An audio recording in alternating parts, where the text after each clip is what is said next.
Welcome to the Widowed Mom Podcast, episode 238, Widows Unfiltered, an interview with Darlene Barnett Carter.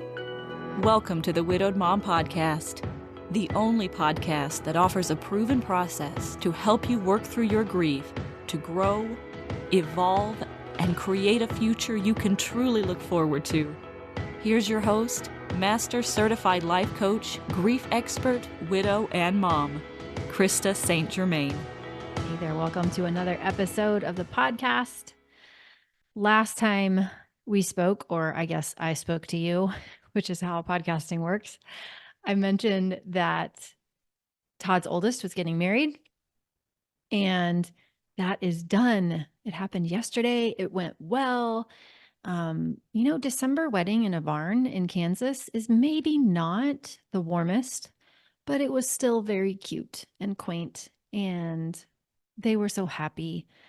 Outdoor pictures again in December on a windy Kansas day. I can't wait to see them, but there's going to be a lot of hair blowing and a lot of material flapping. But again, big smiles, and that's what really matters. And they had so much fun with the food. They brought in a taco bar, which was fun. I had never seen that done. And also there is a local waffle truck that they had do the dessert, which was really fun. I never really imagined waffles as a dessert, but wow, if you have a waffle truck in your area, I would highly recommend that you seek them out. They made Reese's peanut butter waffles. Fantastic. And some sort of strawberry concoction and a white chocolate one, but it's a really unique alternative to cake. More than anything though, just great to see the smiles, great to see the love, and weddings, just the buildup, right? Also unfortunate that Todd's parents who came into town to be here for the wedding got COVID, and his mom got over it in time to come to the wedding. His dad got it very close to the wedding. He didn't get to come, but at least they are, doing okay with it. But never exactly what you want to see, but it's the way it goes, isn't it? Unpredictable sometimes. And COVID is just the gift that just keeps seeming to keep, how do you say it? The gift that keeps on giving. Yeah. Can you tell I just recovered from a wedding? Anyway, okay. So I have for you a guest today that I am excited about. We have just recorded the podcast, and towards the end of it, I got a little emotional. And then after we stopped recording, I got a ton emotional. And it's just because it's just so cool to sit back and watch someone change. And it's kind of like, I was telling her after we recorded it, it's kind of like how it is when you watch your kids grow and you're so close to them as they're growing that you don't see it. And then you step back and you look at pictures or you reminisce, and then you fully appreciate what happened. And it just happens so slowly in front of you that when you stand back and you look at it, it just kind of blows your mind a little bit. And that's what happened for me watching Darlene change and apply the tools that she learned. And just where she is now is just such a different place than where she was before. And I can't wait for you to hear her story. And also, I love, love, love that she talked about how worried she was about. She was kind of worried that her faith, because her faith is really important to her, that coaching would somehow go against her faith. And I was really glad she was willing to talk about that, and I'll let her do it. But, basically what I want everyone to know is that coaching isn't about getting people to believe or not believe something, right? Coaching is about helping people create what they want. Coaching is about helping people remove obstacles that are in the way of them living into the values that they have. And so everyone I have the pleasure of working with has a different set of values, has a different view on faith or faith traditions or religion. And none of that is my business, which is why I don't have a program that teaches a particular faith or faith tradition. I just want to support people in whatever it is that matters to them and create a loving environment where everybody is free to believe what they believe and respects other people who believe differently than they believe. And, we're really here to focus on creating what we want in the next chapter and post-traumatic growth. And for some people that means religion, and for some people that doesn't. And so I love that Darlene expresses how important it was to her and how it it helped her in the way that she really wanted it to. So anyway, I will stop talking and you can listen to my interview with Darlene Barnett Carter, and I hope you love it. All right. Welcome, Darlene, to the podcast. I'm so excited to have you. I am so excited to be here. We were kind of catching up before we hit record, and sometimes I hate to do that because all the good stuff gets said, but I know that we're going to have a good conversation. So I'm excited. So, okay, I'm going to have you start. Just tell listeners a little bit about you and how you became a widow, like kind of back us up a little bit. Okay. Yeah. Well, my name is Darlene, and I have been a widow for 3.5 years now. I was married to my husband, Melvin, for almost 23 years. We grew up together in South Alabama in the same small community. So I knew him, well, I would say our entire lives, but I knew him his entire life, and for like 45 years of mine. We didn't date. So we grew up in the same community and we definitely knew each other and always saw each other. But we didn't start dating until we were in our early 20s, and we got together then. And he was a pastor by then. He'd been, preaching since he was 17. And he was a pastor. So I became a pastor's wife, which is definitely not something I had thought I would ever be. But so we were in ministry together until he died, and that took us from from Alabama to South Carolina, where he pastored a couple churches there. And then whenever he died, he was actually an administrator for the South Carolina conference of our denomination. So he wasn't, in the pulpit full time like he had been. Melvin he was sick. So we knew that his health was an issue for about the last 10 years of his life, approximately. He had increasing chronic complications from high blood pressure and diabetes that ultimately led to heart failure. And I would say the last couple years were the worst. He was still able to work, though. Because at this point he was an administrator, so he had more of a desk job, and also the conference was extremely gracious about giving him time off, letting him work from home when he needed to. He was in and out of the hospital quite a bit, so sometimes he would be working from the hospital. He just needed his phone and laptop, and he was good. So he was working, but after he had a heart attack, and we found out that he was in heart failure and he was not a candidate for a bypass just because of the damage that had been done to his heart. So he had a pacemaker defibrillator installed, and just was treated medically, for the different symptoms and things that come up. But with heart failure, there's a progression and there is an end point. It's just a roller coaster. So it's really hard to pinpoint how much life expectancy you have. And he lived for almost 5 years with heart failure. The last few months of his life, so he died on April 7th of 2020. The last few months of his life were really difficult with the defibrillator going off increasingly, like it went from monthly to weekly. And it was pretty rough. It would happen. It happened a couple times when he was out and about, but the last couple months it would happen at home. And it always came as a shock. Usually I was there, and the kids too. We have 2 children. So we have our son Christopher's 23 now, and my daughter Gracie will be 22 tomorrow. So they were home and saw a lot of this going on too. But he had a cardiac event, and I had to take him to the ER. That time we didn't call the ambulance. He had me drive him in a little bit later. So after the defibrillator goes off, he would usually pass out for a brief period of time. And then whenever he came to, a lot of times we'd already called the ambulance, but this had been going on weekly. So when he came to, I asked him what he wanted to do. And he thought about it a little bit, and then he had me take him. And this was during the pandemic. And so if y'all can think back to April of 2020, things had just started locking down approximately in March. So when I took him to the hospital that time, they weren't letting anyone in, and there were no visitors. So I dropped him off at the door to the ER. Some nurses or techs came out with a wheelchair, and that was the last time I got to speak to him. And he prayed with me and the kids at the house before he left. We were all on good terms, but we knew every time he went in that there was no guarantee what was going to happen.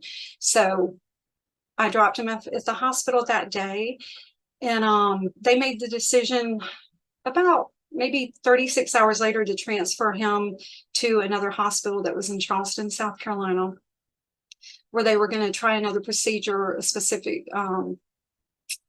I forgot what it was now, but it was a different heart procedure that they couldn't do there. And he was very excited about being transferred and the possibility of that procedure. And it's funny because we did our first and only Zoom call as a family when he was in the hospital there that morning before he transferred. And I'm so thankful that we did that. And so we got to see him and just kind of joke with the kids, for about 30 minutes. And then a couple hours later, he was transported to the other hospital. And on the way to the hospital, he had a cardiac event in the ambulance. And so they went to a closer hospital to get him stabilized. And they kept him there overnight. The nurse called me from the ER when he was in there. He couldn't really talk because they had him probably on a BiPAP at that point in the ER, but I could hear him say a few words behind her, and I just tried to encourage him and told him I was going to call pastor and of course call his mom and update him. So he went to the CCU, I believe, that night, and his nurse called me and updated me and said he was stable and that he would be continuing on to Charleston in the morning, and that he was his typical self. Melvin was always happy, the most cheerful person, the most encouraging person you'd ever want to meet, wanted to make people laugh and feel good. So apparently he'd been joking with his nurses, that night, which was typical him. So I talked to them and then, updated the kids and his mom and everybody, and then went to bed. And then about 2:00 that morning, I got a phone call from the ER, or not the ER doctor, whoever was on call there, and saying that he'd had another event and that they'd been working on him, but they didn't think he was going to come back from it. So, and then I got off the phone with him, and then the doctor called me again in about 15 minutes just to let me know it was final. And, that's a horrifying experience, just to hear that someone's gone, even though you knew they were really sick. There's still no way to really prepare for that moment. And then just, it's thinking about, oh my gosh, I have to go wake my kids up and I have to tell them their dad's gone. And, so just giving myself a few minutes and then thinking about what I'm going to do and what I'm going to tell them. And, but I did it, and we made it through. And, so my kids were older when their dad died. They were like 19 and 20, but I don't know if there's ever an easy time to lose your dad. Like if you're 8 or if you're 58, I don't know when is a good time to have to hear that news. So that's how I became a widow. And we were married almost 23 years. Wow. Did you said you prayed together before you dropped him off at the hospital. Did you know that you weren't going to be able to go in before you went? Was that something that you kind of already knew because of COVID, or was that news that you discovered at the hospital? Yeah, he had probably the week before he had an event where he passed out. I believe that time he passed out in the yard. And so we had called an ambulance and he had been transported. And I found out that visit, and I think they only kept him 48 hours that time. And I knew from that visit that they weren't allowing visitors. Mm-hmm. And of course, everybody was keeping up with the news and hearing things, and then hearing from, different people, different pastors and things that were going on in their church and what their congregations were dealing with. So I knew when I dropped him off that last time that I wasn't allowed to go in. Of course, I didn't know that would be the last time, that he'd go to the hospital. But yes, I did know when I dropped him that day. Yeah, there's something just so horrific about that period of time and everyone that lost someone during that period of time and did not get to see them. I just have no other word for it besides horrific. Yeah, it was very hard not being able to go see him in the hospital, especially, whenever he had an event, and I would have went to that other hospital to see Sure. him and Of course. let me in, and they wouldn't. And but they did tell me I could come because I really wanted to see his body. I wanted to see him when he died. That hospital was a good 2.5 hours away from our house, and I was in no shape to drive, no shape to drive. And I asked my kids, I was like, do y'all want to go see your dad? And they didn't want to. And so I just let it go because I was like, you know what? I don't have to see him. It'll be okay. Yeah. They would have allowed us to come in and see him then. Mm-hmm. What do you remember about those early days for you? I know, I mean, it's different for everyone, but what do you remember? I remember walking around my house crying. I remember that just that intense sadness and grief and just again, even though I knew that he was sick, just still not being prepared. Still, I would be waiting for him to call me saying, okay, Darlene, they're letting me go. Come pick me up. You know, waiting for that phone call, waiting for him to come home. Like your brain is still expecting all this stuff that it had been used to. So it was just very hard. And then because we're in the pandemic and people didn't know, you know, but there weren't people around us. Also, we lived like 9 hours away from family. So it was just so it was April, and so both the kids were home with me. If you remember, a lot of colleges closed early that semester. They sent the kids home, what was it, 4 to 6 weeks early, you know, because of COVID. And so Christopher was home. He normally wouldn't have been. I was thankful that they had that last about 2 weeks together that Christopher wouldn't have had with him. So I can take my mind, looked for things to be thankful for and things that I was happy about. But at the same time, just that disbelief that widow fog sets in quick and just trying to survive and just sleeping. And then, you know, my kids telling me, it's like, Mom, you need to eat something. I was like, I don't even care. You know, I'm not hungry. But just that intense sadness and not being able to figure stuff out and still not fully believing that I wasn't fixing to get a phone call or text from him. How did that experience compare to what you expected it would be? Because most of us come into a grief situation with ideas about what it will be like, and then it's not like that. I don't think I expected it to hit me quite as hard as it did. Like I knew I'd be upset that my husband died.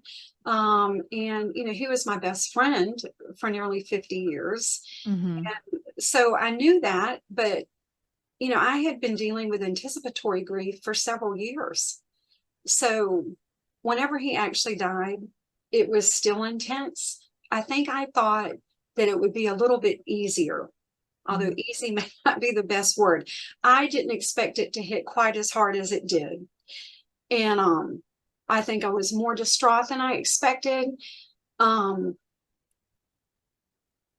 It was still just hard. I don't think there's really an easy way to lose someone. So it was different. And it's so different when you actually lose your spouse and become a widow. You know, even though I had met widows before, you know, I'd been a pastor's wife. You deal with a lot of life and death all the time, events at church. And so I would think back to, oh my goodness, I bet I said some of the dumbest things, the most unhelpful, smug things to other widows. Oh my goodness. I just didn't know. I just didn't know. And so now when people are like, you know, oh, I can't imagine, or I'm like, no, you can't imagine. You just honestly can't imagine until you go through it. There are no words to describe it. Yeah.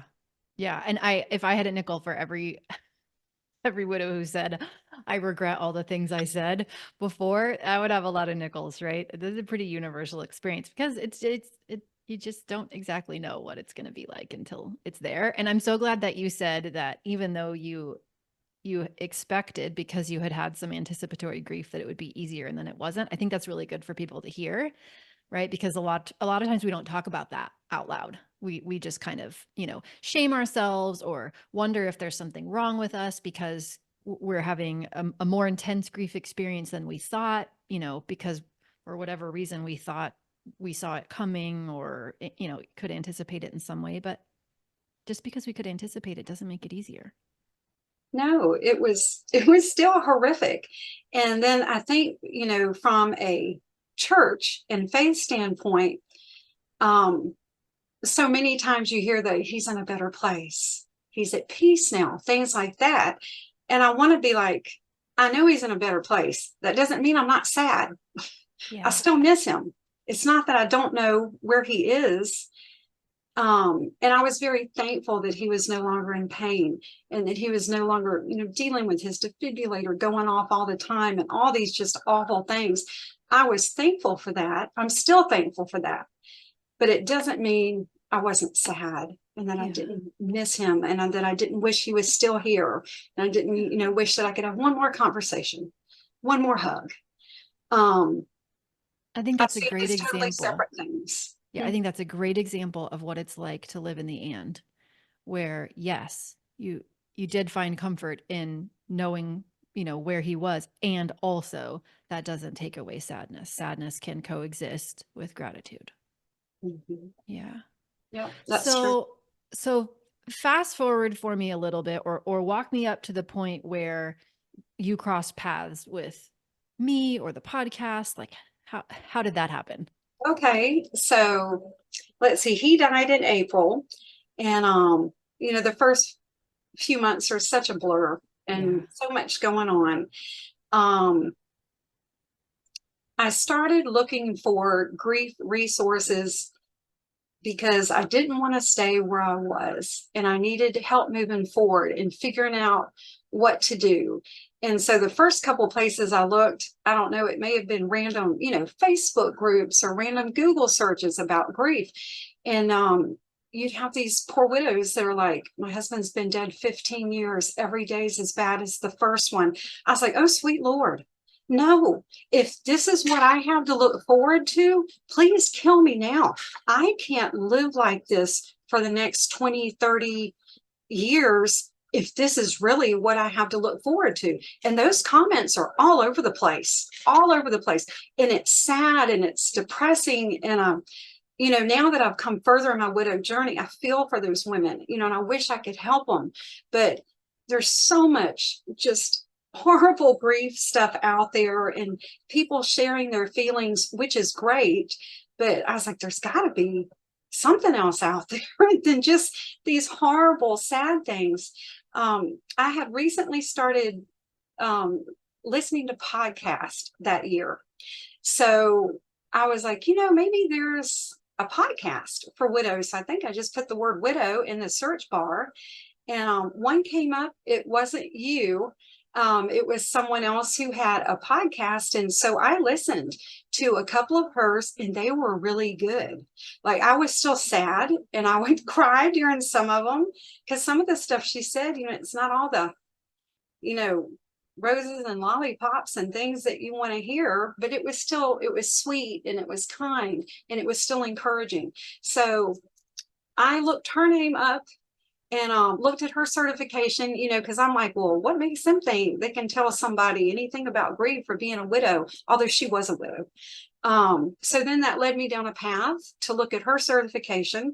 And when I went to the life coach school, I saw you come up as a coach. And then I think you had an email newsletter that I could sign up for. And maybe your podcast had just started, something like that. So that's how I found the Widowed Mom podcast. So I started listening to your podcast and I thought it was great. And I started getting your emails and I was like, yes, this is good. This is the kind of hope and encouragement. And okay, there is going to be a way to move forward. And my brain can't wrap around it. Like I couldn't see it then. There's no way, but at least it's something positive, loving, and encouraging that you can hear while you try to figure out what you're doing. So that's how I feel. I love it. I'm so glad we live in a world where information is so readily accessible. And there are things like podcasts out there, because a podcast changed my life and then it changed yours. And this podcast that we're doing right now is going to change other people's lives. Like I was thinking as you were talking and you said, I wish I could help those those widows who are so sad. And I was just thinking, you know what? You are, like, just by being here and sharing your story, that is helping. The people who need to hear it, they're going to hear it.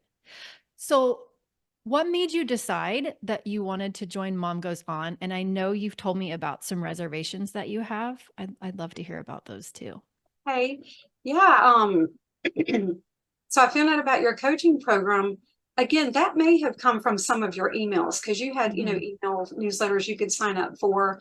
And I was like, wow, that might be something that would really help me. But then it was really scary because I'd never done anything like that before. And I knew a little bit about coaching. Like, I'd heard of life coaches. And my husband actually did a little bit of that with his counseling that he did so much. So I knew a little bit about it, but I'd certainly never signed up for coaching or anything like that. So I think I just responded to the email that I might be interested. And at that time, you were doing phone calls with people for intake. So I was like, well, I can talk to her and I can find out more about it and then I can decide. So, we did that initial phone conversation and I thought it was great. And that's also where I found out how much the coaching program cost. And I was like, oh my goodness, that's a lot of money. But then so that was one big red flag for me, was how much it Mhm. costs, because it is an investment. Yeah. And for something completely unknown to me to invest in. And then the second thing was, my faith is so important to me and my Christian walk, in being careful of the things I do and say and listen to and read and the things that I allow to speak into my life.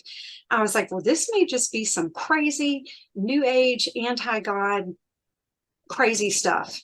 So that's what I was thinking. Yeah. And so I thought about it and I prayed about it. And I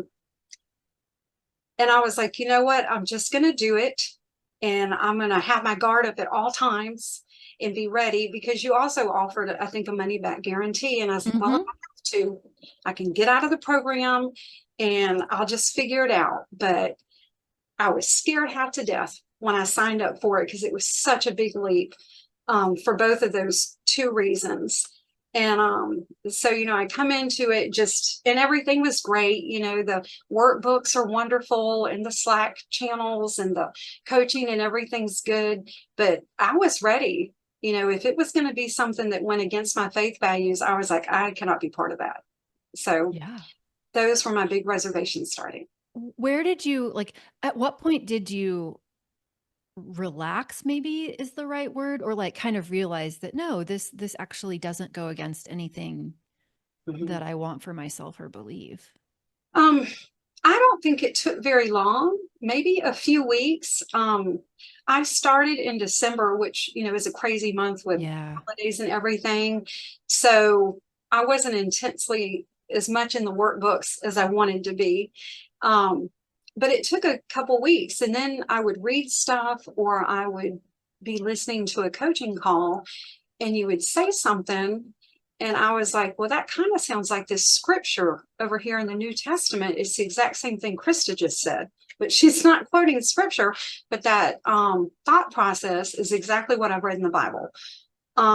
So that happened a lot for me, where there would be something in coaching that came up, and I was like, well, that just ties in with this scripture over here. And so I think after probably a couple weeks of that, I really relaxed. And I also reminded myself that I knew who I was, outside of a coaching program. I know, my faith defines everything about me. So I wasn't worried about all of a sudden becoming anti-God or something. I was just more worried about negativity, Mhm. towards my beliefs. And I never found that. The principles and the things that you talk about, a lot of them are just, I was like, well, I've got a scripture that says the same thing. They're not contrary. And then, if I did hear something on a coaching call or someone else said, well, obviously we have completely different faiths or completely different values, I'm just like, whatever, we're all different. It's okay. Yeah. We're still getting value in this coaching program. Yeah. I love that. That's really important to me. I've always wanted to create a space where everyone feels welcome and where everyone is encouraged and allowed to have their own values and express those values. And, sometimes I don't think people like that because they actually want to be told what to do, oddly enough. They want to be told what to do in a way that aligns with what they already believe. And that's not what I want to do for people. Like, I want somebody to be able to come in and say, here's what's important to me. Here's what I believe. Here's what I value. And then I can say, okay, what's in the way? Right? Like, what's in the way of you getting to create what it is that you want next in the next chapter of life based on what's important to you, knowing full well that that might not be what is important to me. And that might not be what's important to 5 other people on the call. I don't know. But can we create a space where we can all be open and honest, and we can all get the coaching that we need, and we all love one another, and it's not driving a particular belief set, right? It's just helpful. And that's what so I'm really glad that you had that experience, because sometimes I think people join because they are worried that it will be not religious, or, don't join because they're worried it will be religious, or don't join because they're worried it won't be. When really it's just something I hope people don't have to worry about at all. So, okay, tell me about like some of the major shifts that you've noticed in yourself since, so it was early December, I guess, when you started. So that would have been like, I'm doing the math here, April to December is when you joined. So what's happened since? What are some of the things that you've noticed? What's different about life? Well, just it's so hard to pinpoint what's like the biggest things from coaching. I would think one of the biggest things for me is learning to put down my manuals for other people, and things. I see everything. I'm a very black and white, tend to be blunt type of person. So, and I like my manuals. And like you were talking about, people want you to tell them how to do it. I would have loved it if you had a how-to book that said how to get through the first year of grief and everything be awesome after. I would have probably done it. Like, yes, I just need a guidebook. I just need some rules, because I like rules and regulations and everything's crystal clear. But that's not how it works. So I learned a lot about putting down my manuals and my expectations from other people. I think that's been one of the biggest things I took away from coaching that's helped me, not just with grief, but just in day-to-day life. Also about your feelings coming from your thoughts, and about choosing your thoughts on purpose. That has been amazing. And I remind myself of that a lot. I do a lot of self-coaching now, but then some things I don't have to remind myself quite as much, because it's become more of a habit in just who I am. So that's been a big shift. And when I first started, and you talk about have a life you can love again. And I'm like, I'm thinking to myself, I don't even care if I love life. I just wish I wouldn't wake up every morning wishing I could crawl in a hole and die. Because that's how I felt for a couple months. And I didn't tell everybody that, but I had a couple close friends who were like, Darlene, how are you doing? And I'd say, I wish I could crawl in a hole and die. That's how I'm doing. So I'm like, if I can just get one notch above that, I'll be happy. Forget loving and all these amazing life things. Just get me, past that point. And that point where so many widows on the internet apparently still are after, 5, 10, 15 years. So it was hard to wrap my mind around being able to love life again. Like, even being able to imagine that at that point in grief, I couldn't see it. Where do you feel like you are now with it? I think I'm still growing in that area, but I definitely have a life that I love. I don't want to crawl in a hole and die anymore, for sure. Definitely move forward and able to embrace life. And also give myself a lot of grace, because there's still a lot of things I don't have figured out. Like, there's things I wish I had figured out, and I really thought I would have figured out this many years after grief, and I just don't. Yeah. And so just learning to be like, well, that's okay. I'm just going to make another choice and make a decision and keep moving forward. And just have confidence in myself and have faith in God that I'm listening and I'm moving forward. And that's what is important that I am moving forward. Yeah. I think that it isn't useful if we look at loving life again as some sort of destination that we reach. It's because it's not how I've experienced it. It is a constant thing that we are doing, right? It's that opportunity is never going to go away. And we're always going to continue to be presented with new challenges, many of which at this point we can't even see coming. So it's an opportunity that we have in the moment to figure out, okay, how can I, how can I love what is? How can I be more of who I want to be? How can I live in a way that is more of what I value but it doesn't ever end. No, it doesn't. And, I still remind myself that I'm choosing and that I made this choice.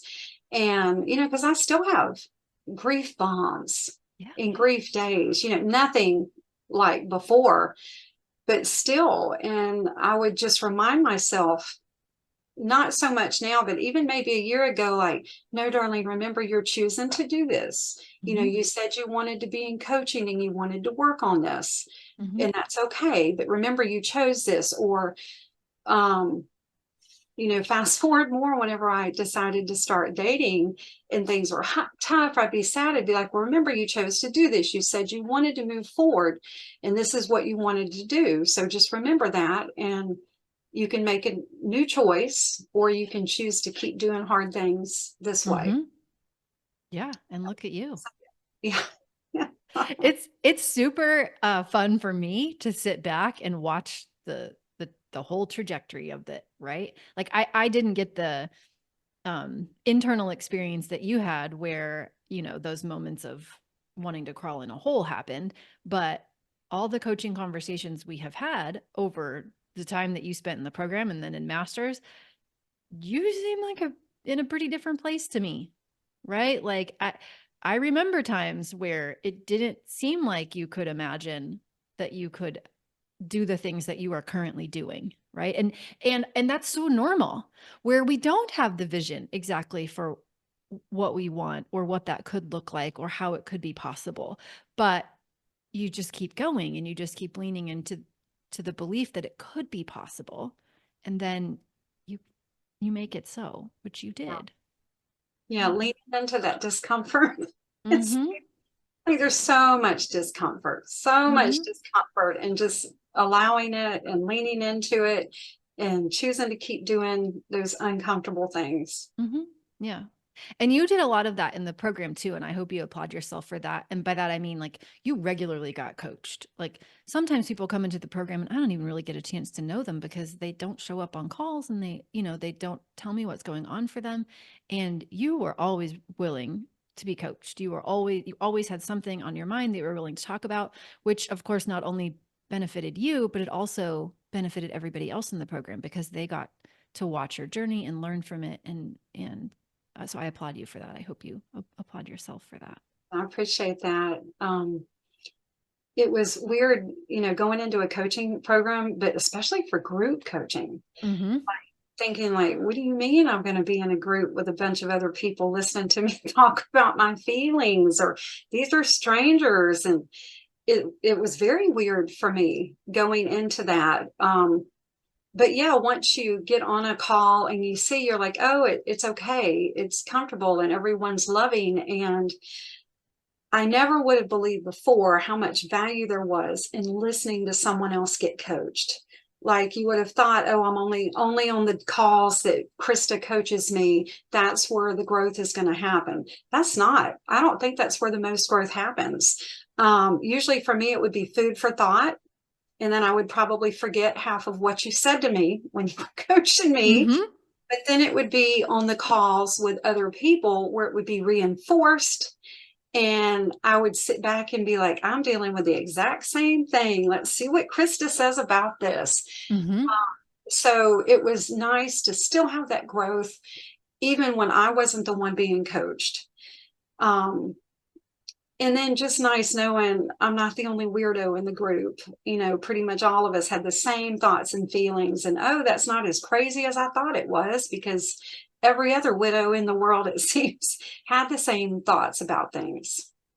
I love that you're saying all of these things because people will believe you and sometimes they don't believe me, right? Like, and it is just true. There is something about the way the brain works when we're being coached. It's kind of hard to receive it sometimes. And when you're not the one in the spotlight and you're watching other people get coached, your brain's not so defensive and you can hear it differently and it lands differently and you see yourself reflected back to you in other people's struggles. And it's just really validating and normalizing, but not in a depressive way, in a hopeful way. So I love that.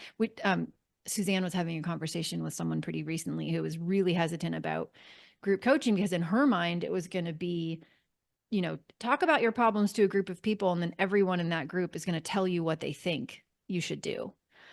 Right, exactly. But I kind of get it because if that's what you expect, coaching is going to be like in a group, not many people are on board for that. We have already got people in our lives telling us how to live them. We don't need any more of that. Yeah, we've got plenty of other people's opinions. Yeah. And one of the nice things about coaching, although I still, wish there was like a rule book you could have given us. But on the other hand, the good thing about coaching is that you never told us what to do. Like we would talk about things and we would maybe do a thought model and you would ask us what we wanted or how that made us feel. But you never said, Darlene, this is what you need to do. Yeah. You always bring it back to us and what we want for our life and how we see moving forward. And that was wonderful. But again, at the beginning, it's hard to see that because it's like, oh, please just someone tell me what to do. Yeah. Yeah. And I totally get that. And I feel that sometimes. And also I'm not the authority. It's not me, right? It's not me. And I don't ever want to be that for somebody. So I'm glad I didn't tell you what to do. And I'm glad you still figured out what was best for you to do. So if you could go back, so I'm thinking of the women who are listening and maybe they're in early grief. If you could go back and you could talk to that early version Darlene, right? What kinds of things do you think you would tell her based on what you know now? I would probably try to talk a lot nicer to her than I did first. And I would remind her that she's loved and that people care and that there's hope. And to just keep trusting and praying and making tiny, tiny, tiny baby step choices and moving forward. And it's going to be okay. And even though you can't see how it's going to be okay, just trust that it's going to be okay and that you'll figure it out. I love that. Is there anything you wanted to talk about that we didn't talk about? Did you want to jump into dating or remarriage? Oh, yes. I totally forgot. Yes. Thank you. I feel like we covered all of that before we hit record. We Yeah. should let the other people in on it. Yeah. Yes. So do you just want me to tell you how I started? Yeah. The whole thing would be great, or whatever you feel comfortable with. Oh, okay. So, in the program, sometimes, especially with some of the widows who are a little bit further down the road, you'd hear them mention dating, and occasionally it would be brought to a coaching call. And it's always fascinating. Like it's the thing where you want to like get some popcorn and just sit back and listen to the story and how it's going to unfold because you never knew what you were going to hear. So it was fascinating. So I would think at first, I'm like, well, good for them, but that's not, I mean, I'm only 8-9 months in, we'll just see. But I did know that I wanted to hopefully find love again and be in a relationship again. I wasn't even 50 when my husband died, so considered a young widow in my 40s. And we had also talked, me and Melvin about, he knew what his prognosis was outside of a miracle. He knew. And he had talked, we had talked together about me hopefully one day moving forward and me finding love again and remarrying one day. So it was always in the back of my mind that I hoped that that would happen. But I wasn't going to force it. I wasn't desperate for it. And I figured out when the time was right. So, excuse me, since Melvin died during the pandemic, that was April 2020. Back then you weren't allowed to have big funerals and things. So we had a graveside service where we were allowed 10 people.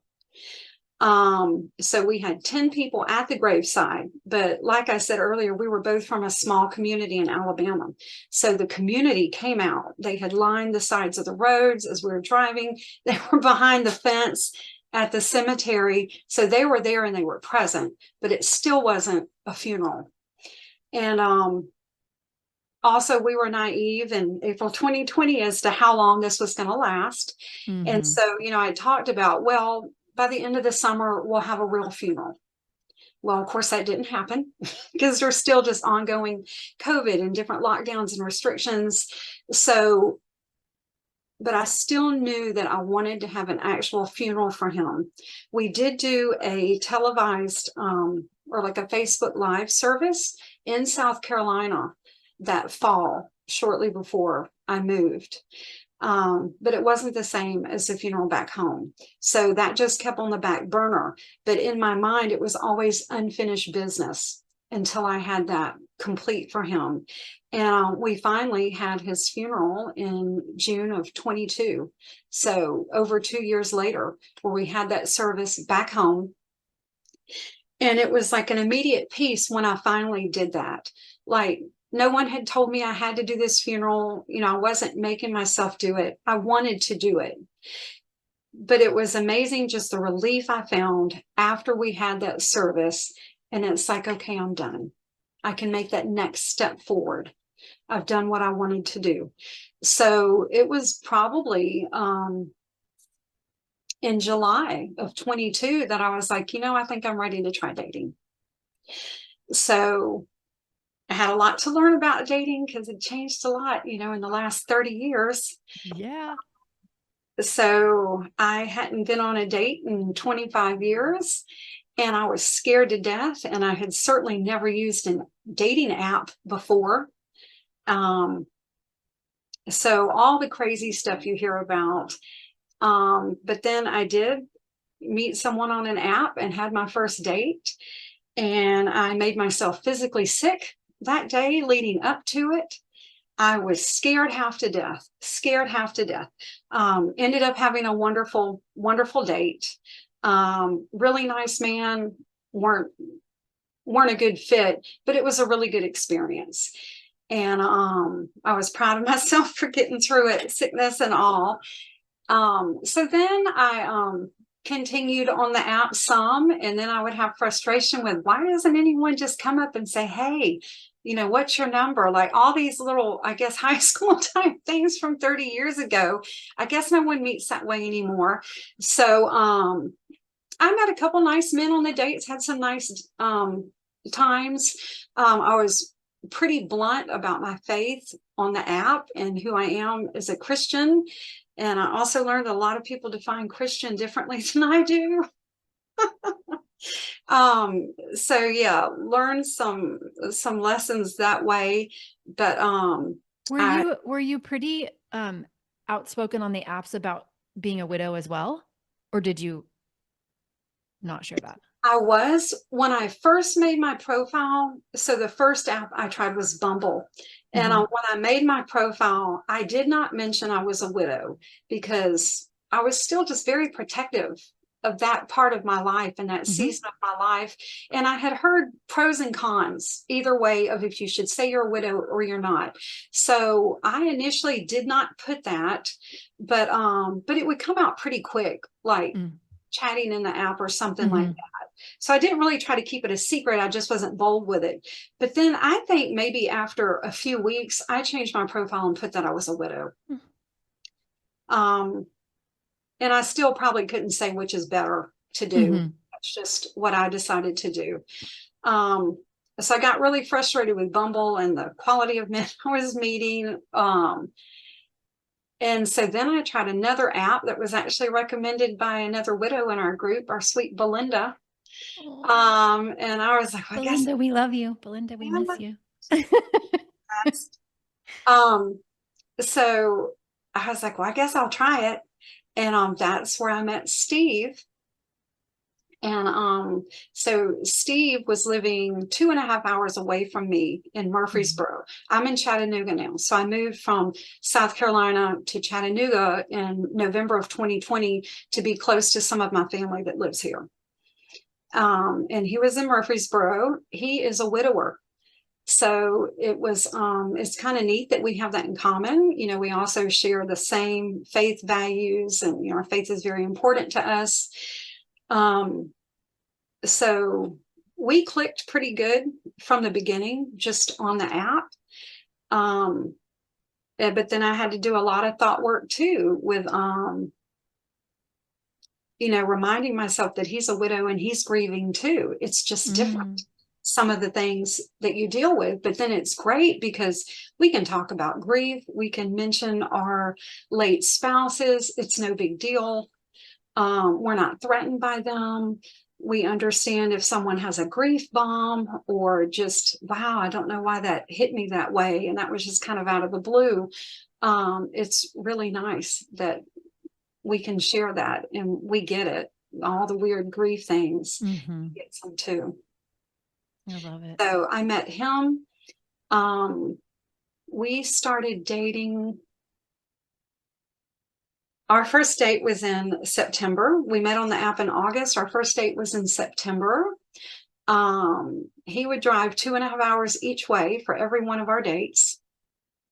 And we dated a lot. That's commitment right there.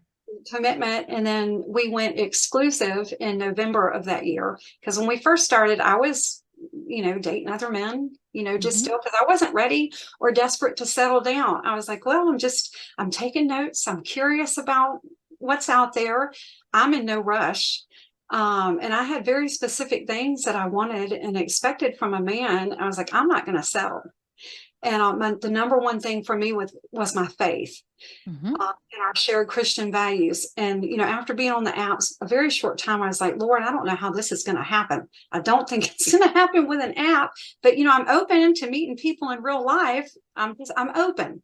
But, so yeah, it was kind of amazing that we found each other through an app. So we went exclusive at the end of November that year. And then he decided to move to Chattanooga. And he moved here in May of 23. And then we got engaged in August of 23. And then we just got married on October 28th of this year. So I, you know, went from being just a widow to now I'm a newlywed again, and trying to figure out all the newlywed stuff, and still trying to get everything at my house packed up and moved into the apartment that we're sharing. So it's been a whirlwind. I love what you mentioned too before about how you said you kind of thought you might feel differently on your wedding day than you actually did. Can you talk about that? Yeah, I did. That whole last week leading up to the wedding, I was so excited, and Steve was so excited. And the closer I got, you know, the day of, I was just practically giddy with just excitement, and so excited to be getting married, and so excited, you know, about Steve and I together and our life and possibilities. I did not expect that level of excitement and girly giddiness, you know, from a 51-year-old woman, you know, getting married again after being a widow. I don't know what I expected. I mean, I expected I would be happy, you know, but just that level of that excitement and that giddiness, I really take it as a gift, just such a gift. To see that, yeah, it's still possible, you know, at any age, to make those choices and to be excited about love and about life. Yeah, it so is possible. I wonder if I had known, if I could have in the early days of coaching, if I could have said, okay, Darlene, here's what's going to happen. You're going to do all this work on yourself, and you're going to get yourself to a place where you're okay without being in a relationship, and you're going to date, and you're going to find someone, and October 28th, 2023, you're going to be as giddy as I wonder if you would have believed it. It seems like a huge progression. Yes, I would have thought you were crazy and been, that's a little bit crazy. That sounds good, but I don't really think that's going to happen. Like, if I can just get one notch above hopeless, Mhm. in sadness, I'll be good. Like, I can stay at that level. It's okay. It doesn't have to be amazing, just better. Yeah. But so no, I wouldn't have believed it if you told me that then. That would have been hard to believe. It's really fun to watch. Not that like, and here's what I don't want people to hear. I don't want people to hear that coaching makes you not human and you don't have problems anymore. Right?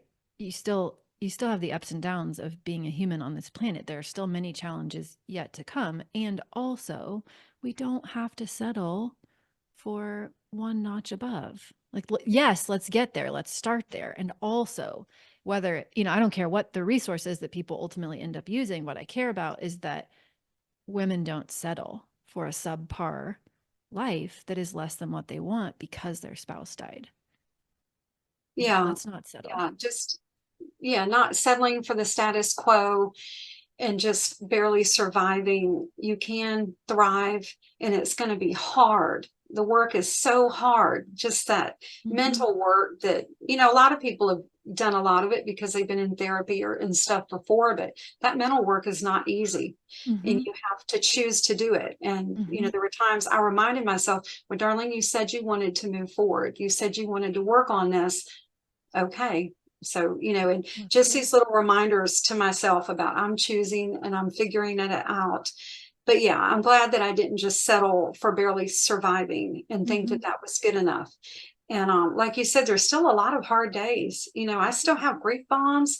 There are times I still cry about Melvin and I really miss him. And I think before coaching, I would have thought, oh my goodness, there's something wrong with me. He's been gone almost 4 years. I should be better. I should be above this and beyond it. But learning how to hold space that you can be really sad and super excited about the future at the same time, and it doesn't mean anything about you. That's something I didn't understand before. And so now it's funny, and me and Steve talk about it too. It's like, we're really excited, but we're still kind of sad about this, and that's okay. And they just all work together. Yeah, it's not either or, it's and. Yeah. I love that. Thank you so much for being part of my life and for being on the podcast and sharing your story. It's been just like, I get all teary, but like really a joy to watch. Oh, thank you, Krista. I'm so thankful for you, and thankful that you established your program, that you made changes in your life to move forward and made a big pivot as to what you wanted to do moving forward so that you could help other widows. And that's been such a blessing to me, such a godsend. I'm so thankful to you. I'm thankful for the tools that you've given me, the things I've learned from you, the things I've learned about myself. Just, I thank you for lighting that candle of hope and shining it forward for other widows. I'm very thankful. Thank you. I receive that, and I tell you that I get just as much out of it as the women I get to work with. I am convinced of that. In fact, probably more. So thank you so much for coming on the podcast. You're Keep in welcome. touch. Yeah. Okay. All right. We'll talk soon. Okay. Bye. Bye. If you like what you've been hearing on this podcast and want to create a future you can truly get excited about even after the loss of your spouse, I invite you to join my Mom Goes On coaching program. It's small group coaching just for widowed moms like you, where I'll help you figure out what's holding you back and give you the tools and support you need so you can move forward with confidence.